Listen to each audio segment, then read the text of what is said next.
How we doing today, guys? Another edition of the Rounds, bringing you the freshest and tastiest in all that brews. My name's Glenn. As per usual, I am here with a lovely guest. This is Brandon P. He is a home brewer, he is a beer fanatic, and therefore has every right to be on this show. Today's beer is going to be Liefmann's Goudenband. Liefmann's is an extremely old company. In fact, they're 132 years older than Lindemann's. Now, if you know Lindemann's or you're familiar with the more lambic style beers, they're pretty much the name. However, these guys started doing that same style of beer 132 years beforehand. They specialize in spontaneous living ales, so they don't force carbonate. They allow natural fermentation, and they're not afraid to let the fermentation run as long as necessary. This is supposed to be one of their best offerings, 8% alcohol by volume. Now, as far as the style goes, I saw what it was listed as, but being an ignorant American and incapable of pronouncing it, so that being said, we're going to call it a Goudenband.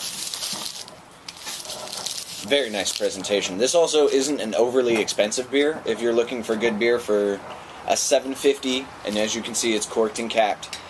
This was probably about $9, so you come in under 10, which is always nice to not break the bank. All right, let's see what we got. Ooh, wow.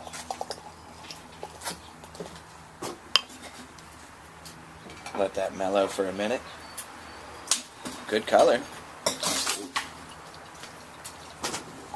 Now, overall, when it comes to sour Flemish styles, I tend to be very much hit or miss, because these are extreme flavor profiles in the beer world.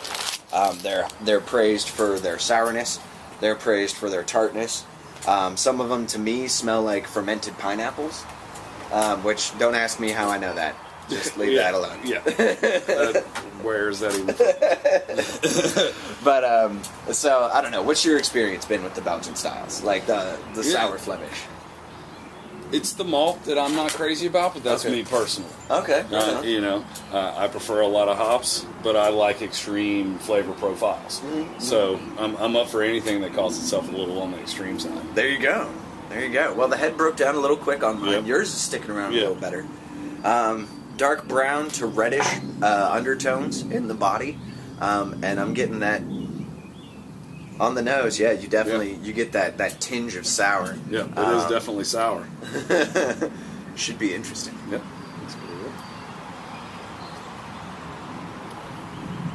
On the front, it's very sour, but good.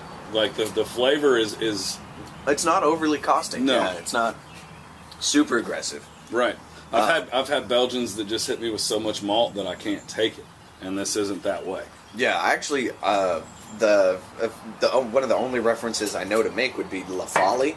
Now, La Folie is an interpretation of a sour Flemish style, but it's from an American brewery. The big difference, this is way more approachable. No disrespect to New Belgium, but I mean, these guys have been doing it a while longer. Right. That's.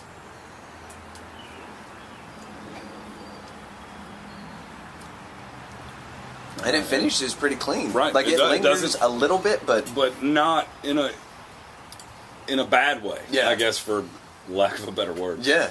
No, it's not, and it's not like hoppy resin lingering. No.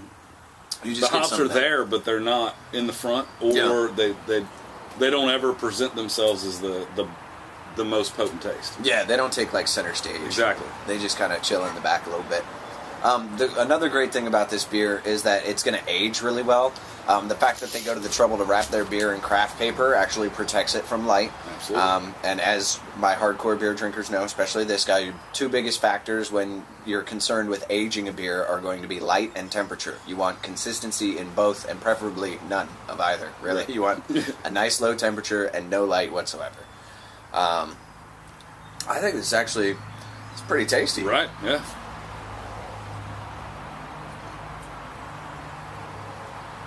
It's definitely, I've had, when you get back to Belgian styles, the sweetness kills me as well a lot of the time. But this is... That's still really well balanced, right. I think. Yeah. That's really nice. It definitely is sour. Mm-hmm. So, if you don't like a sour beer. Yeah. If you're not into the sour beers, definitely look a different direction. But like I said, it's crazy to me, like with the sour flavor, how much they can get it to taste like sour fruit. Right, and how it finishes clean, but at the same time, It's hitting those tart notes. Yeah, it packs a lot of tart notes. Right. Well, folks, this has been the rounds. I highly recommend Liefmann's. Just get out there, experiment, try something new. It is delicious. It's pretty tasty, man. It's pretty damn tasty. Brandon, thank you so much Thank you, sir. for gracing us with Absolutely. your presence. We'll see you next time on the rounds, guys. Find a beer, find a friend, make something happen. Have a good one. That's not bad. No, it's very good. Oh. See? It's easy.